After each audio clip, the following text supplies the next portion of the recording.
আমরা ভাইয়া 1/1 চিন্তা করতেছি। তো আমরা ফার্স্ট ম্যাচ অনেক ভালোভাবে জিতেছি আলহামদুলিল্লাহ, এবং আমাদের সেকেন্ড টার্গেট হচ্ছে আমাদের দ্বিতীয় ম্যাচ। তো ওটাতে আমরা জিততে পারলে ইনশাল্লাহ তারপর থার্ড ম্যাচ চিন্তা করব। তো এইভাবেই আমরা 1/1 চিন্তা করতেছি। সামনের ম্যাচ জিতলেই সিরিজ নিশ্চিত হবে। প্রথম ম্যাচের মতো দ্বিতীয় ম্যাচটা কি সহজ হবে? সহজ বলতে ওরাও যেহেতু হারছে, ওরাও অনেক ভালোভাবে টার্গেট করবে আমাদেরকে। তো ওইভাবে আমাদেরকেও অনেক বেশিভাবে একটু চিন্তা করতে হবে যে ওরা কোন কোন দিক দিয়ে আর কি উইক বা কোন কোন দিক দিয়ে ভালো খেলতেছে, এদিকে একটু বেশি ফোকাস দিতে হবে।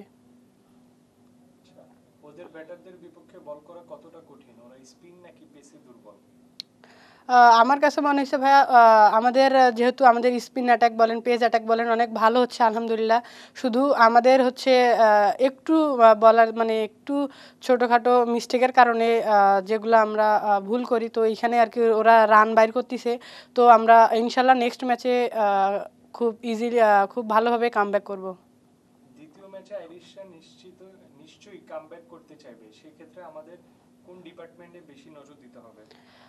এটা আসলে ভাইয়া ওরা অবশ্যই কামব্যাক করতে চাইবে, অবশ্য আমাদেরকেও আরও বেশি করে ফোকাস দিতে হবে। ব্যাটিং বলেন, ফিল্ডিং, বোলিং, তিনটাতে আমাদের হচ্ছে বেশি করে ফোকাস দিতে হবে। আরো একজন পেসার থাকলে আপনার সাথে পার্টনারশিপ পেসটা ভালো হতো কিনা?